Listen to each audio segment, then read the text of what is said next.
أعوذ بالله من الشيطان الرجيم.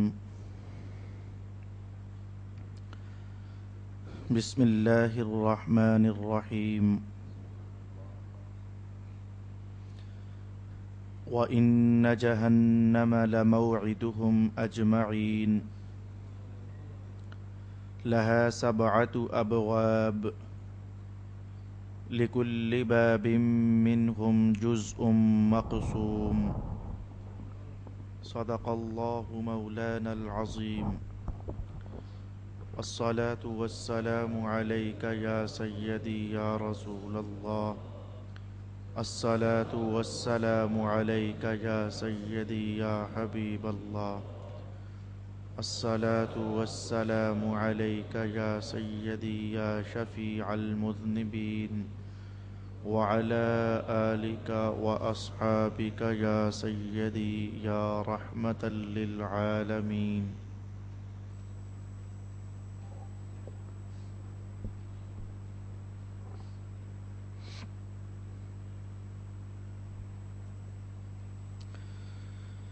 اور بے شک ان سب کے وعدہ کی جگہ جہنم ہے. جہنم کے 7 دروازے ہیں.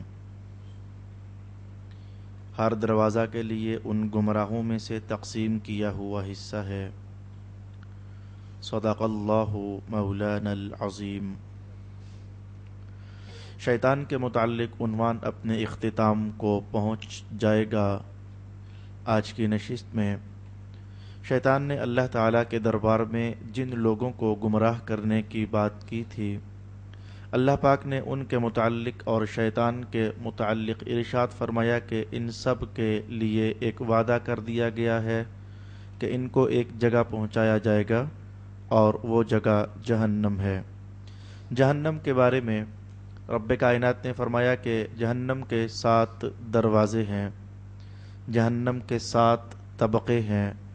جہنم میں جو آگ ہے اس کے 7 حصے ہیں یا 7 قسم کی اس کی اقسام ہیں.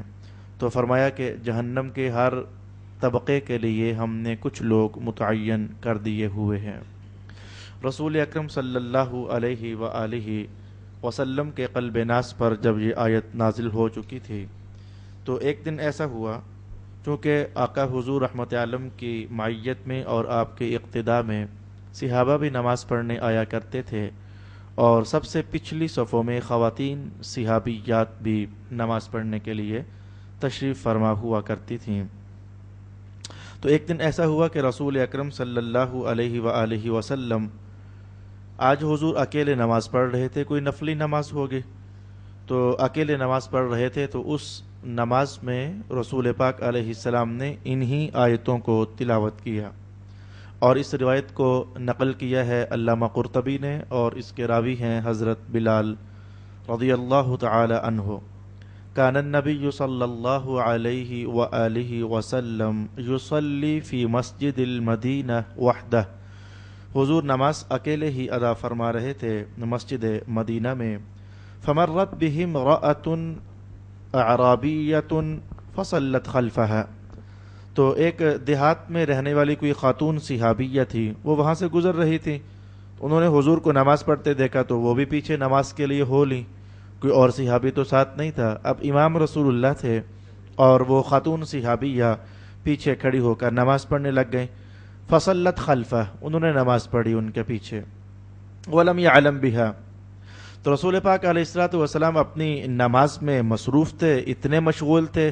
جیسے کہ آپ جانتے ہو کہ حضور ہمیں بھی سکھایا کرتے تھے کہ عبادت یوں کرنی چاہیے کہ جیسے تم اللہ کو دیکھ رہے ہو، اور اگر تم اس درجے میں نہیں رہ سکتے تو یہ درجہ تو رکھ لو کہ اللہ تمہیں دیکھ رہا ہے. 2 میں سے ایک درجہ تو کم از کم تمہارے ذہن میں ہونا چاہیے. تو رسول پاک علیہ السلام اپنی توجہ میں اللہ کا پیار بسائے ہوئے تو لم یعلم بہا، تو آپ کی توجہ میں آ نہ سکا کہ کوئی خاتون صحابی یا پیچھے کھڑی ہو کر نماز پڑھ رہی ہے. فقرأ رسول اللہ صلی اللہ علیہ وسلم هذه الآیہ. اس موقع پر حضور نے یہی آیت تلاوت فرما دی. لها 7 ابواب لكل باب منها جزء مقسوم. دوزخ کے 7 دروازے ہیں تو ہر دروازے کے لیے ایک حصہ تقسیم کر دیا جا چکا ہے. اب آپ جانتے ہیں کہ یہ بات حضور بھی ارشاد کیا کرتے تھے، شہر میں رہنے والے اور دیہات میں رہنے والے، ان کے دماغ کا درجہ ذہن کا درجہ برابر نہیں ہوتا ہے۔ وہ تو پاکیزہ ترین دور تھا۔ آج کے دور میں بھی آپ دیکھ سکتے ہو دیہات میں رہنے والوں کے ذہن کی اپروچ کچھ اور ہوتی ہے، اور شہر میں رہنے والے لوگوں کی ذہن کی اپروچ کچھ اور ہوتی ہے۔ تو اس آیت کا جو لفظی سا ترجمہ بنتا ہے وہ یہ ہے کہ دوزخ کے 7 دروازے ہیں اور ہر دروازے کے لیے ایک حصہ تقسیم کیا جا چکا ہے۔ لفظی سا ترجمہ کچھ یوں بنتا ہے، ہر حصے کے لیے ایک دوزخ کے ہر طبقے کے لیے ایک حصہ تقسیم کیا جا چکا ہے۔ تو وہ صحابیہ خاتون انہوں نے یہ سمجھا کہ شاید یہ ہوگا کہ جسم کے 7 حصے کر دیے جائیں گے، تو پھر ایک حصہ دوزخ کے ایک دروازے سے پھینکا جائے گا اندر، دوسرا حصہ دوسرے دروازے سے پھینکا جائے گا، تیسرا حصہ تیسرے دروازے سے پھینکا جائے گا۔ انہوں نے یہ بات سوچی، یہ آئندہ کا مضمون ہے جو بتا رہا ہے کہ انہوں نے یہ بات سوچی۔ تو فخرت الاعرابی مغشیا علیہا، یہ آیت سن کر جو معنی ان کے ذہن میں آیا تو وہ تو ڈر گئیں، لرز گئیں، خوف طاری ہوا، اتنا خوف طاری ہوا کہ بے ہوش ہو گئیں اور ان پر غشی طاری ہو گئی۔ وسمع النبی صلی اللہ علیہ وسلم وجبتها، تو غشی طاری ہوئی تو ظاہر ہے کہ کھڑے جسم نے گرنا ہی ہوتا ہے۔ جب وہ دڑام سے زمین پر گری تو رسول پاک علیہ الصلوۃ والسلام نے محسوس کیا کہ کوئی جسم ہے جو کہ پیچھے گر چکا ہے۔ حضور نے نماز ختم فرمائی، پانی منگوایا، اس عورت کے چہرے پر پانی ڈالا، حتی افاقت تلقاء نفسہ، تو وہ افاقہ ہو گیا، بے ہوشی سے واپس آئیں۔ اب کے حضور کا کلام سنیے، رسول پاک علیہ السلام نے فرمایا یا ہذہ ما لکی، اے تجھے کیا ہوا؟ حضور نے بھی خصوصی انداز میں کلام کیا، اے ہمارے یہاں جیسے کہتے ہیں اے، حضور میں اے تجھے کیا ہوا؟ فقالت اہذا شیء من کتاب اللہ المنزل او تقول من تلقاء نفسک، آپ مجھے پہلے یہ بتائیں کہ یہ اللہ نے یہ بات نازل کیا یا آپ اپنی طرف سے کہہ رہے ہیں؟ وہ دیہاتی خاتون کہنے لگی آپ مجھے پہلے یہ بتائیں کہ یہ اللہ نے ایسے کہا ہے کہ دوزخ کے لیے ہر حصہ تقسیم کیا جا چکا ہے، یہ کیا کتاب اللہ ہے یا پھر آپ اپنی طرف سے کہہ رہے ہیں؟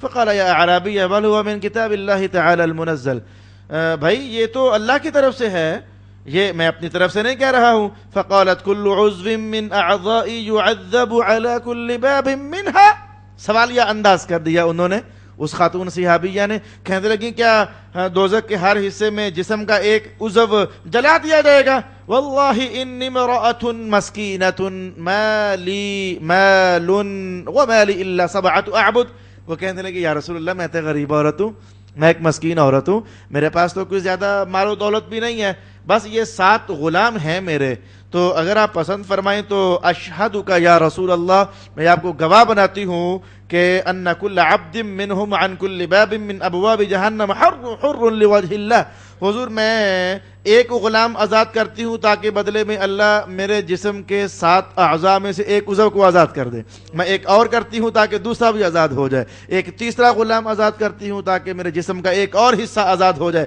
حضور آپ گواہ بن جائیں، میں غریب عورت ہوں، 7 غلام ہیں میرے، میں نے 7 کے 7 اس لیے آزاد کر دیے تاکہ اللہ میرے 7 اعضاء کو دوزخ سے آزاد کر دے۔ اب ان کے تصور میں یہ بات جمی ہوئی تھی، جب یہ یہاں تک بات پہنچی فاتاہ جبرائیل، اللہ پاک نے جبریل امین کو بھیجا، جا کر محبوب کو بتائیے کہ یا رسول اللہ بشر الاعرابیہ ان اللہ قد حرم علیہ ابواب جہنم کلہ وفتح لها ابواب الجنت کلہ، میں کہ ان کو بتا دیجئے اللہ نے انہوں نے یہ اپنے ہی خیال میں جو نیکی کی ہے نا، اللہ نے دوزخ کا ہر دروازہ ان پر بند کر دیا ہے اور جنت کا ہر دروازہ ان کے لیے کھول دیا ہے، یا جس دروازے سے چاہیں جنت میں داخل ہو سکتی ہیں۔ یہ تھا اس آیت کے متعلق ایک تاریخی پس منظر جو کہ میرے مطالعے سے گزرا، تو میں نے آپ کی خدمت میں بطور امانت پیش کر دینا چاہا۔ ارشاد گرامی ہوا لہا 7 ابواب لکل باب منها جزء مقسوم۔ اب ہمیں جاننا چاہیے کہ دوزخ کے متعلق، ویسے میں رائے رکھتا تھا کہ میں دوزخ کے متعلق کافی ساری ڈیٹیل آپ کو بتاؤں، اللہ کا کرنا ایسا ہوا کہ اب ہم اس موقع پر آ پہنچے ہیں کہ اگلا درس شاید رمضان المبارک میں ہو، تو رمضان المبارک میں میاں رحمت کی بات کرنا ہی اچھا لگتا ہے۔ رمضان میں تو اللہ پاک نے بھی دوزخ کے دروازے بند کر دیے ہیں، جنت کے دروازے کھول دیے ہیں، بلکہ جو لوگ دوزخ میں ہیں خود حضور نے فرمایا ہر رات اللہ انہیں دوزخ سے آزاد کرتا ہے۔ تو بس میں نے اس عنوان کو آج جتنا ہو سکے گا اسی پر میں اکتفا کروں گا۔ تو انشاءاللہ العزیز پھر کبھی موقع بنا تو میں دوزخ کے اندر کے حالات آپ کی خدمت میں بیان کرنا چاہوں گا۔ آئیے ہم آج کی نشست میں سیکھیں کہ جو آج کی نشست کا حق بنتا ہے، دوزخ کے کتنے طبقے ہیں، اور پھر ہر طبقے کی حالت کیا ہے، ہر طبقے کا نام کیا ہے، پھر کس طبقے میں اللہ تعالیٰ نے کن طرح کے لوگوں کو ڈالنا ہے۔ تو آئیے کچھ یہ معلومات ہیں جو میں آپ کی خدمت میں بیان کرنا چاہوں گا۔ حضرت وہب ابن منبہ ارشاد فرماتے ہیں کہ اب ظاہر ہے کہ دوزخ کے طبقے جو ہیں وہ بالکل آپس میں ملے ہوئے تو نہیں ہیں نا، ایک طبقے سے لے کر دوسرے طبقے کے درمیان فاصلہ تو ہوگا۔ تو وہب ابن منبہ فرماتے ہیں کہ جو معلومات میں حاصل کر سکا ہوں کہ اگر 70 سال مسلسل چلا جائے تو دوزخ کے ایک طبقے سے لے کر دوسرے طبقے تک جو فاصلہ بنتا ہے تو وہ جا کر پھر طے ہوتا ہے۔ 70 سال سے ایک فاصلہ طے ہو جائے گا، پھر اگلے 70 سال میں دوسرا فاصلہ طے ہوگا، پھر اگلے 70 سال میں تیسرے طبقے کا فاصلہ طے ہو جائے گا۔ الغرض 7 دوزخوں میں ہر دو دوزخوں کے درمیان 70 سال کا فاصلہ ہے جو اللہ رب العالمین نے ڈالا ہوا ہے۔ اب آئیے میں اس وقت میرے پاس سب سے زیادہ اور قوی ترین حوالے، اگر آپ تفسیری دنیا میں دیکھنا چاہیں تو میری مراد ہے روح البیان، آپ وہاں دیکھ سکتے ہیں، اور اگر آپ اس عنوان کی ایک ہی کتاب میں پڑھنا چاہیں تو علامہ قرطبی نے ایک اور کتاب لکھی ہے 2 جلدوں میں، تو التذکرہ فی احوال الاخرہ، تو ان 2 جلدوں کے اندر امام قرطبی نے آخرت کے احوال، موت کے احوال، قبروں کے احوال، بروز محشر کے احوال، جنتیوں کے جنت میں جانے کے احوال، دوزخیوں میں دوزخ میں جانے کے احوال ڈیٹیل کے ساتھ وہ گفتگو آپ نے فرمائی ہے۔ اگر میں کہوں تو بالکل ٹھیک ہوگا کہ امام جلال الدین سیوطی نے شرح الصدور لکھی ہے اس عنوان پر، لیکن التذکرہ کے مقابلے میں امام جلال الدین سیوطی کی شرح الصدور بالکل مختصر لگتی ہے۔ جتنی ڈیٹیل علامہ نے التذکرہ کے اندر بیان کی، عربی بک تھی لیکن اب اس کی ٹرانسلیشن بازار میں آ چکی ہے اور لے کر اسے پڑھا جا سکتا ہے۔ صلی اللہ علی حبیبہ محمد و آلہ وسلم۔ آئیے میں سب سے پہلے بتاؤں کہ دوزخ کے جو 7 طبقے ہیں ان 7 طبقوں کا نام کیا ہے، اور وہ 7 کا 7 حوالہ قرآن حکیم میں موجود ہے۔ دوزخ کے ایک طبقے کو تو یہی جو لفظ میں نے آپ کے سامنے بول دیا جہنم، جہنم کے ساتھ تعبیر کیا جاتا ہے۔ یہ لفظ بڑا معروف ہے اور ہم یہی جانتے ہیں، جہنم جہنم جہنم، ہم یہی لفظ تقریباً جانتے ہیں۔ جاننا چاہیے کہ دوزخ کے دوسرے طبقے کا نام ہے لظا، انہا لظا نزاعۃ للشوا تدعو من ادبر وتولى، یہ بھی قرآن حکیم کے الفاظ۔ تو جہنم کے ایک طبقے کا نام ہے لظا۔ میں تھوڑی دیر کے بعد بتاؤں گا جہنم کو جہنم کیوں کہتے ہیں، لظا کو لظا کیوں کہتے ہیں۔ تیسرے طبقے کا نام ہے الحطمہ، الحطمہ نار اللہ الموقدہ، یہ بھی قرآن حکیم کے الفاظ۔ تو دوزخ کے تیسرے طبقے کا نام ہے الحطمہ۔ تو میں بتاؤں گا کہ حطمہ کو حطمہ کیوں کہا جاتا ہے۔ دوزخ کے چوتھے طبقے کا نام ہے السعیر، یہ بھی قرآن حکیم کا لفظ ہے۔ 5ویں طبقے کا نام ہے سقر، اور دوزخ کے 6ٹھے طبقے کا نام ہے الجحیم، اور یہ سب قرآن حکیم کے اندر موجود ہیں۔ اور دوزخ کے 7ویں طبقے کا نام ہے ہاویہ، وہ سورہ القارعہ کے اندر فَأُمُّهُ ہاویہ وَمَا أَدْرَاكَ مَا هِيَ نَارٌ حَامِيَةٌ۔ تو یہ 7 طبقے ہیں دوزخ کے۔ ایک کا نام ہے جہنم، دوسرے کا نام ہے لظا، تیسرے کا نام ہے حطمہ، چوتھے کا نام ہے سعیر، اور 5ویں طبقے کا نام ہے سقر، 6ٹھے طبقے کا نام ہے جحیم، اور 7ویں طبقے کا نام ہے الہاویہ۔ اب میں نمبر 3 پر یہ بتانا چاہوں گا کہ جہنم کو، یعنی دوزخ کا جو پہلا طبقہ ہے جس کا نام جہنم ہے، اس طبقے کا نام جہنم کیوں ہے۔ پھر بتاؤں گا کہ جس طبقے کو لظا کہا گیا اس طبقے کا نام لظا کیوں ہے۔ تو جاننا چاہیے کہ جہنم اصل میں تو یہ ہے کہ یہاں اس علاقے میں سمجھنا کافی آسان ہوگا۔ ہمارے لاہور کے علاقے میں چلے جاؤ تو یہ جو بورنگ ہے یا پھر یہ جو کنواں ہے یہ کم گہرے ہوتے ہیں، بلکہ ہم نظر ڈال کر جھانکیں تو 10 فٹ پر پانی، 20 فٹ پر پانی، اور بلکہ وہاں تو 1.5 گھنٹے میں بورنگ کر کے موٹر لگا کر پائپنگ کر کے تو وہ گھر میں چلے جاتے ہیں لوگ، اتنا کم درجے میں پانی میسر آ جاتا ہے۔ لیکن گجر خان ہو گیا یا پھر سہاوا ہو گیا، سہاوے جا کر یہ مثال سمجھنا آسان ہے، 200 فٹ 250 فٹ پانی بورنگ کی جاتی ہے لیکن پانی پھر بھی میسر نہیں آتا۔ تو یاد رہے کہ ایسا کنواں جس میں آپ کوئی شے پھینکیں تو وہ دیر تک نیچے گرتی رہے، یوں کہہ لو کہ جس کے اندر والے حصے کا پتہ نہ چل سکے وہ کتنا کو گہرا ہے۔ میں نے خود ایسے کنویں دیکھے ہوئے ہیں جو اتنے گہرے ہوتے ہیں کہ بڑی دور جا کر وہ پانی کی لائٹ سی ہلچل محسوس ہوتی ہے، وگرنہ عام طور پر نیچے والا حصہ محسوس نہیں ہوتا۔ تو ایسا گہرا کنواں جس کا پیندہ بہت نیچے ہو،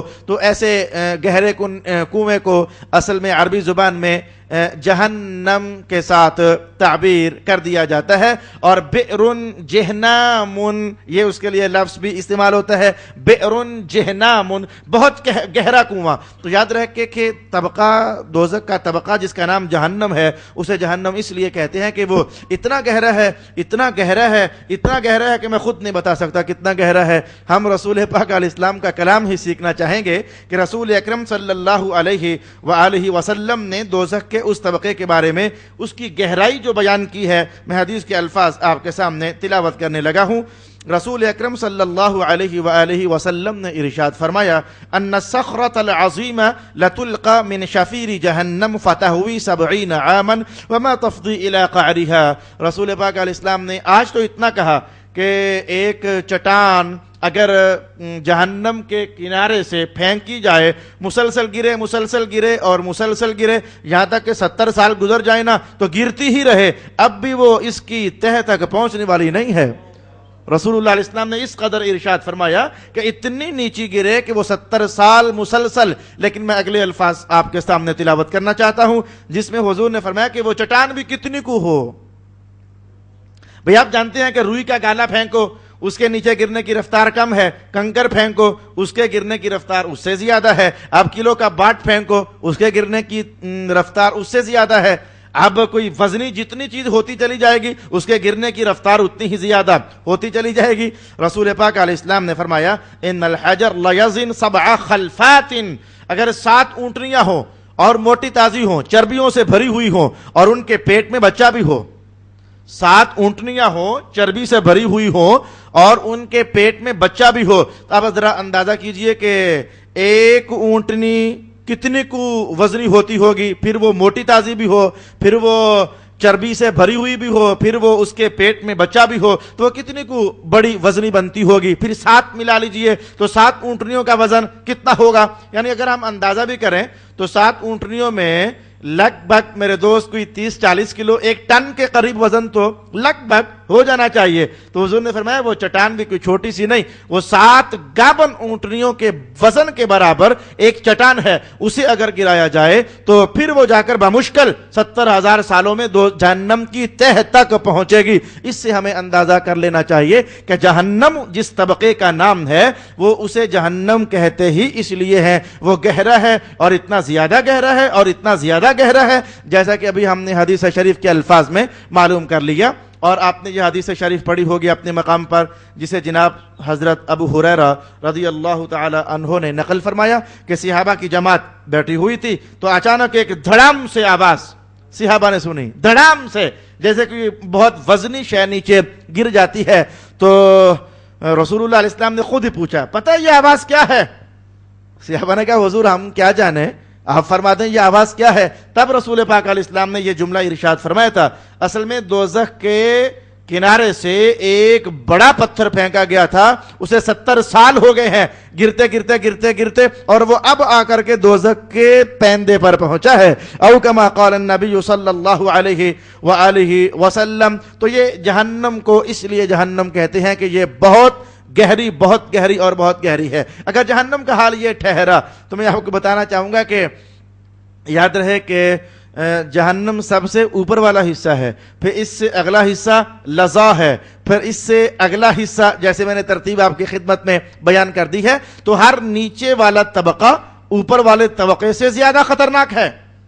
اگر جہنم کا حال یہ ہوگا تو پھر آپ جان سکتے ہیں کہ لظا کا حال کیا ہوگا، پھر جان سکتے ہیں کہ حطمہ کا حال کیا ہوگا، پھر آپ جان سکتے ہیں کہ سعیر کا حال کیا ہوگا، اور پھر جان سکتے ہیں کہ سقر کا حال کیا ہوگا، اور پھر آپ جان سکتے ہیں کہ ہاویہ کا حال کیا ہوگا۔ باہر کے اب جہنم کے متعلق میں نے آپ کی خدمت میں ایک حدیث شریف سے استشہاد کر کے آپ کو بیان کرنا چاہا۔ جہنم کے دوزخ کے دوسرے طبقے کا نام ہے لظا، اور لظا کے بارے میں خود قرآن حکیم نے کہا کہ آگ جب شدت پکڑ جاتی ہے، آگ جب شدت پکڑ جاتی ہے، آپ دیکھتے ہو کبھی آگ ہوتی ہے ٹمٹمانے والی تو وہ کم سیک رکھتی ہے، پھر اس کے شعلے بھڑک اٹھتے ہیں، اب اس کا سیک بڑھ جاتا ہے، اور پھر تنور جب عین پیک پر تپا ہوا ہو۔ یہ سب جھوٹی کہانیاں ہیں سمجھنے کے لیے، دوزخ کی آگ کو بیان کرنے کے لیے ہمارے پاس کوئی الفاظ نہیں ہے، ہمارے پاس نہ کوئی مثال اس کی موجود ہے، لیکن پھر بھی کچھ تو ہم تصویر رکھتے ہیں کہ جب وہ تنور اپنے جوبن پر جا پہنچتا ہے تو وہ کیفیت، اور جب شروع میں آگ جلائی جاتی ہے تو وہ کیفیت، ان دونوں کیفیات میں بڑا فرق ہوتا ہے۔ لظا کا معنی ہوتا ہے آگ کا شدت کے ساتھ بھڑک اٹھنا، تو رب کائنات نے کہا یہ جو لظا ہے نا، لظا یہ نزاع ہے، یہ شوا ہے۔ معنی کیا تھا؟ یہ تمہاری چمڑی بھی ادھیڑ کر رکھ دے گی۔ یہ جو لظا ہے یہ اتنی شدت والی ہے، یہ چمڑی بھی ادھیڑ دے گی اور جسم کو بھون کر کے تو رکھ دیتی ہے۔ تو چونکہ اس کی آگ کی گرمی بہت تیز ہے، اس لیے اس طبقے کا نام لظا ڈال دیا گیا۔ اور تیسرے طبقے کا نام ہے الحطمہ۔ میں ظاہر ہے کہ حقیقی مثال تو نہیں کہہ سکتا، لیکن اگر آپ نے کبھی دیگیں پکوائی ہو، اگر کبھی آپ نے دیگیں پکوائی ہوں تو لکڑیاں ڈالو نئی تو پھر آگ لگتی ہے، پھر لگتی ہے، پھر بڑھتے بڑھتے وہ تھوڑی دیر کے بعد آگ میں ایسی شدت آتی ہے وہ کڑاخ کڑاخ بھی کرتی ہے، وہ لکڑیاں پھٹتی ہیں کڑاخ کڑاخ کی آواز، اور پھر وہ چھوٹی چھوٹی چنگاریاں ایسے اچھل کر باہر نکلتی ہیں۔ یہ تصویر تو اپنی نظروں سے آپ نے دیکھی ہوگی۔ میں نے پہلے کہا کہ لظا آگ میں شدت کا آ جانا، اور حطمہ یہ ہے کہ جب اس شدت میں اتنی تیزی آ جائے کہ وہ چکنا چور کر دے، چکنا چور کر دے۔ اصل میں چکنا چور کرنے کو حطمہ کہا جاتا ہے، اور میں کہوں کہ حطمہ اصل میں تو کسی شے کو ٹکڑے ٹکڑے کر دینا، کسی شے کو ریزہ ریزہ کر دینا۔ تو میں نے مثال دے کر کہا وہ لکڑیاں پھٹتی ہیں، ان میں چھوٹے چھوٹے شعلے ٹکڑے پیس وہ چنگاریوں کی تصویر میں آپ کو ابھرتے ہوئے محسوس ہوتے ہیں۔ تو جب شدت آگ یہاں تک پہنچ جائے تو ایسی کیفیت کو عربی زبان میں حطمہ کے نام سے تعبیر کر دیا جاتا ہے۔ اور چوتھے طبقے کا نام ہے سعیر، اور سعیر کا معنی ہے جس کا شعلہ اتنا زیادہ ہو کہ پلک جھپکنے میں وہ شے کو پھاڑ کر رکھ دے۔ میں اس کی مثال آپ سے کہوں گا، کل میں راولپنڈی ایک کام کے سلسلے میں گیا ہوا تھا، تو ایک ڈینٹر، یہ گاڑیوں کی جو ڈینٹر پینٹرز ہوتے ہیں، میں وہاں بیٹھا ہوا تھا، تو صاحب نے مجھے پانی پلایا۔ میں نے کہا میں پانی پی لیتا ہوں لیکن آپ فارغ نہ بیٹھیں، آپ کام کریں، میں آپ کو کام کرتے دیکھنا چاہتا ہوں۔ آپ کیسے کام کرتے ہیں، میں آپ کے فن کو اپنی نظر سے دیکھنا چاہتا ہوں۔ وہ کل کی دیکھی ہوئی بات میرے آج کام آ رہی ہے۔ تو اس کے پاس وہ گیس کا ایک شعلہ ہوتا ہے، یہ ڈینٹرز کے پاس گیس کا ایک شعلہ ہوتا ہے، تو وہ 1-2-4 سیکنڈ کے لیے وہ آگ کا شعلہ لوہے کے دروازے پر لگائے تو یوں لگے جیسے یہ پھٹ کر کے تو ابھی اس میں سوراخ ہو جائے گا۔ اس گیس کے شعلے کے ساتھ میں نے لوہے کو کاٹتے ہوئے بھی لوگوں کو دیکھا ہے۔ تو ایسی آگ جو ابھی ادھر پہنچے اور اس کا سیک اگلی طرف پہنچ کر کے اسے پھاڑ کر رکھ دے، تو اس شدت کی جو آگ ہوتی ہے اسے عربی زبان میں سعیر کے نام سے تعبیر کر دیا جاتا ہے۔ اور یہ اب جب تفصیل کے ساتھ ہم دوزخ کا بیان پڑھیں گے تو ہم دیکھیں گے کہ رسول اکرم صلی اللہ علیہ وآلہ وسلم نے دوزخ کے بارے میں کیا کیا کچھ ارشاد فرمایا ہے۔ اور سقر، یہ جہنم کے 5ویں طبقے کا نام ہے سقر، اور سقر کا لغوی معنی ہوتا ہے کہ سخت بھڑک اٹھنا۔ میں اس کی مثال کیسے کہوں گا آپ کو، سخت بھڑک اٹھنا۔ ہمارے پنجاب میں لکڑیوں کو آگ لگانے کے لیے پتہ ہم کیا ہر بار استعمال کرتے ہیں، کوئی لیر اور ٹاکی لے کر اس کو مٹی کا تیل لگاتے ہیں یا پھر اسے پیٹرول لگاتے ہیں۔ لکڑیوں کو ایک دم سے آگ لگتی نہیں ہے تو لیر یا ٹاکی کا ٹکڑا لے کر، کپڑے کا ٹکڑا، ہم اسے بھگوتے ہیں مٹی کے تیل میں۔ تو آپ جانتے ہو کہ مٹی کے تیل کی خاصیت ہے کہ ماچس کی تیلی دور سے بھی پھینک دو، وہ آواز آپ محسوس کرتے ہیں، پھڑک کی آواز آتی ہے اور وہ دور سے ہی آگ پکڑ لیتی ہے۔ تو ایسی آگ جو دور سے ہی پکڑ لے اور جلدی سے قابو میں کر لے، ایسی آگ کو عربی زبان میں سقر کہا جاتا ہے، یعنی لگتا ایسے ہے کہ دوزخ کے کچھ لوگ ایسے ہیں کہ جو بس دوزخ جن کے انتظار میں ہے کہ جو ہی وہ قریب آئیں، جیسے ان کے جسموں میں پیٹرول بھرا ہوا ہو تو دور سے ہی آنکھ انہیں لپک کر کے تو اپنی لپیٹ میں لے لے، تو ایسے طبقے کو عربی زبان میں سقر کے نام سے تعبیر کیا جاتا ہے۔ اور جہیم یہ چھٹے طبقے کا نام ہے، اور جہیم کا معنی ہوتا ہے بہت گہری چیز، جہیم کا معنی بہت گہری چیز۔ تو یہ جو چھٹا طبقہ ہے، اگر جہنم اتنا گہرا تھا تو بس جان جانا چاہیے جو اس سے بھی زیادہ خطرناک ہے اس کی گہرائی کا حال کیا ہوگا۔ میں جہنم کا لفظ اس لیے بار بار بول رہا ہوں کہ رسول پاک علیہ السلام نے بھی بار بار جہنم کا لفظ استعمال کیا ہے۔ بھئی ایمان والوں کے لیے بھی جو درجہ ہے جس میں انہیں سزا دی جائے گی وہ جہنم کا درجہ ہی ہے، جو نیچے والے درجے ہیں اس میں کوئی ایمان والا بھی نہیں جائے گا۔ میں ان قریب یہ بات بھی آپ کی خدمت میں بیان کر دوں گا۔ روایات میں یہاں تک آیا کہ جہنم میں ایمان والے جائیں گے اپنے اعمال کی سزا بھگت کر، آخرکار جب وہ نکال لیے جائیں گے یہ جہنم سارے کا سارا خالی ہو جائے گا، لظا بھرا رہے گا، سعیر بھرا رہے گا، حطامہ بھرا رہے گا، سقر بھرا رہے گا، ہاویہ بھرا رہے گا، جہیم بھرا رہے گا۔ اور حدیث کے الفاظ یہاں تک آئے جب جہنم خالی ہو جائے گا تو ہوائیں چلیں گی تو جہنم کے دروازے ٹھک ٹھک ٹھک آپس میں کھڑکھڑاتے رہیں گے، ہوائیں چلیں گی گرم تو جہنم کی کھڑکیاں آپس میں کھڑکھڑاتی رہیں گی، کوئی ان میں رہنے والا نہیں ہوگا۔ جو سب سے کم درجے کا عذاب ہے وہ جہنم ہے، لیکن وہ کم ہو کر کے بھی میں نے ابھی بتا دیا کہ وہ اتنا گہرا ہے، اور سال میں اسے کتنی بار دہکایا جاتا ہے یہ اپنے مقام پر تفصیل انشاءاللہ العزیز ہم سیکھنا چاہیں گے۔ ساتویں طبقے کا نام ہے ہاویہ۔ یہ وہی طبقہ ہے جس کے لیے ائمہ تفسیر نے کہا کہ قرآن حکیم نے بھی کہا، حدیث شریف نے بھی کہا، یہ منافقین کے لیے ہے۔ ان المنافقین فی الدرک الاسفل من النار، منافقین دوزخ کے سب سے نچلے حصے میں ہوں گے۔ یہ ہاویہ بتانا یہ چاہتا ہوں کہ اسے ہاویہ کیوں کہتے ہیں، اور میں ایک حدیث سے آپ کے سامنے استشہاد کروں۔ اگر لغت میں دیکھنا چاہیں تو آپ لغت میں دیکھ لیں۔ باز اڑ رہا ہو، شقرہ شاہین اڑ رہا ہو، آپ جانتے ہو شاہین کی پرواز بڑی اونچی ہوتی ہے، اور جب اسے اپنا شکار نظر آ جائے تو یہ بلندی سے ایک دم سے نیچے کی طرف جھکتا ہے، اور شکار کے ادھر ادھر ہونے سے پہلے ہی پلک جھپکنے میں اس کے پاس جا پہنچتا ہے اور اسے پکڑ لیتا ہے۔ تو بلندی سے ایک دم سے نیچے کی طرف گرنا، اسے عربی زبان میں ہوا یہوی ہاویہ کے نام سے تعبیر کیا جاتا ہے۔ میں حدیث کے الفاظ بولوں گا، بڑا مزہ آ جائے گا۔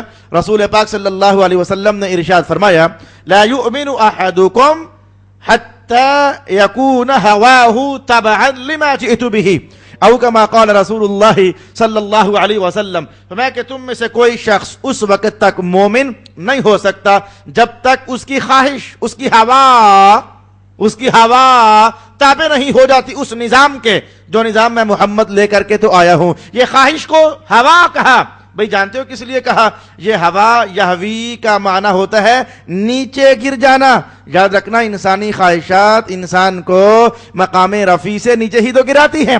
بھئی زنا خواہش ہے، یہ بندے کو نیچے گرا دے گا۔ چوری خواہش ہے، یہ بندے کو نیچے گرا دیتا ہے۔ سیکس خواہش ہے، یہ بندے کو نیچے گرا دیتا ہے۔ شراب ایک خواہش ہے، ہوا ہے، یہ بندے کو نیچے گرا دیتا ہے۔ تو اصل میں نیچے گر جانا، ایک دم سے بہت ڈونگھائی میں چلا جانا، اس معنی کے لیے عربی زبان میں ہوا یہوی اور ہاویہ کا لفظ استعمال ہوتا ہے۔ تو قرآن حکیم نے کہا فَأُمُّهُ ہاویہ، منافقین کا مقام ہے ہاویہ۔ جو ہی اسے دوزخ میں ڈالا جائے گا تو یہ فوراً تیزی کے ساتھ، جیسے وہ باز تیزی کے ساتھ نیچے آتا ہے، یہ درمیان میں رکے بغیر تیزی کے ساتھ دوزخ کے سب سے نچلے طبقے میں چلا جائے گا۔ اس لیے اس طبقے کا نام قرآن حکیم کی زبان میں ہاویہ رکھا گیا۔ مجھے بحر العلوم کے الفاظ یاد پڑتے ہیں۔ میں دوزخ کے بھی 7 دروازے ہیں، اور ان 7 دروازوں میں لے جانے کے لیے انسان کے جو گناہگار قسم کے اعضاء ہیں وہ بھی 7 ہیں۔ دوزخ کے 7 طبقے، انسان کے پاس گناہ کرنے کے لیے بھی 7 اعضاء۔ اچھا، بحر العلوم کے الفاظ یہ ہیں کہ ان 7 طبقوں میں وہی داخل ہوگا جس کے لیے ایک آنکھ ہے جو گناہوں کے دروازے کھولتی ہوگی، دوسری فرمایا کہ زبان ہے جو گناہوں کے دروازے کھولتی ہے، تیسری شرمگاہ ہے جو گناہوں کے دروازے کھولتی ہے، چوتھے ہاتھ ہیں جو گناہوں کے دروازے کھول دیتے ہیں، پانچویں کان ہیں جو گناہگاری کا دروازہ کھول دیتے ہیں، چھٹا پیٹ ہے حرام خوری جو گناہگاری کا دروازہ کھول دیتا ہے، اور ساتویں پاؤں ہے جو گناہگاری کے دروازے کھول دیتے ہیں۔ اگر میں تفصیل میں جانا چاہوں، میں ایک دو کی آپ کو اشارہ بھی کیے دیتا ہوں، ان سب کا عنوان رسول اکرم صلی اللہ علیہ وسلم نے ارشاد فرمایا ہے۔ مثلا یہ حدیث آپ پڑھ چکے ہو، جو بندہ مجھے دو چیزوں کی ضمانت دے دے گا میں اسے جنت کی ضمانت دے دوں گا۔ ایک حضور نے فرمایا زبان، اور دوسرا حضور نے فرمایا شرمگاہ۔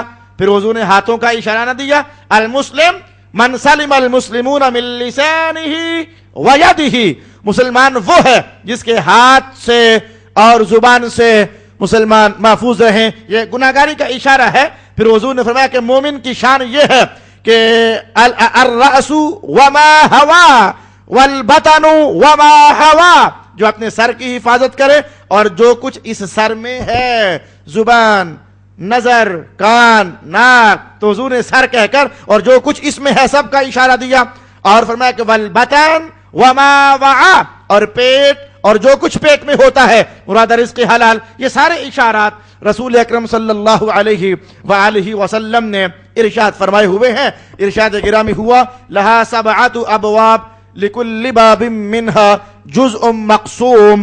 پھر رسول اکرم صلی اللہ علیہ وآلہ وسلم نے ڈیٹیل بیان کی، جہنم میں کون ہوگا، پھر فرمایا کہ لظا میں کون ہوگا، پھر فرمایا کہ حطمہ میں کون ہوگا، پھر فرمایا کہ سعیر میں کون ہوگا۔ آئیے ہم روایت کے الفاظ ہی ملاحظہ کر لیتے ہیں۔ سب سے پہلا طبقہ جہنم، فرمایا کہ گناہگار ایمان والے اس میں جائیں گے۔ گناہگار ہیں مومن لیکن گناہگار ہیں، انہیں اللہ پاک جہنم میں بھیجے گا۔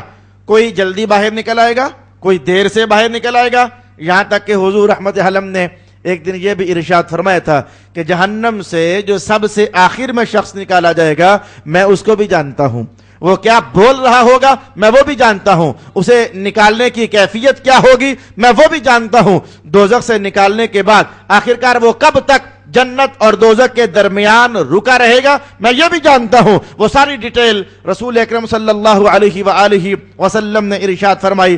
حضرت شیخ اکبر محی الدین ابن عربی رحمت اللہ تعالی علیہ ارشاد فرمایا کرتے تھے کہ جہنم کا طبقہ یہ سب سے اوپر والا طبقہ ہے، اللہ نے یہ ایمان والوں کے لیے رکھا ہوا ہے تاکہ اوپر ہی اوپر سے انہیں پکڑ کر کے تو جنت میں داخل کر دیا جائے گا، اور پھر ایک وقت ایسا آ جائے گا یہ طبقہ ہمیشہ ہمیشہ کے لیے خالی ہو جائے گا اور اس کے دروازے اور کھڑکیاں آپس میں ٹکراتے رہیں گے۔ اور پھر دوسرے طبقے کے بارے میں فرمایا طبقہ ثانیہ یہودیوں کے لیے ہے۔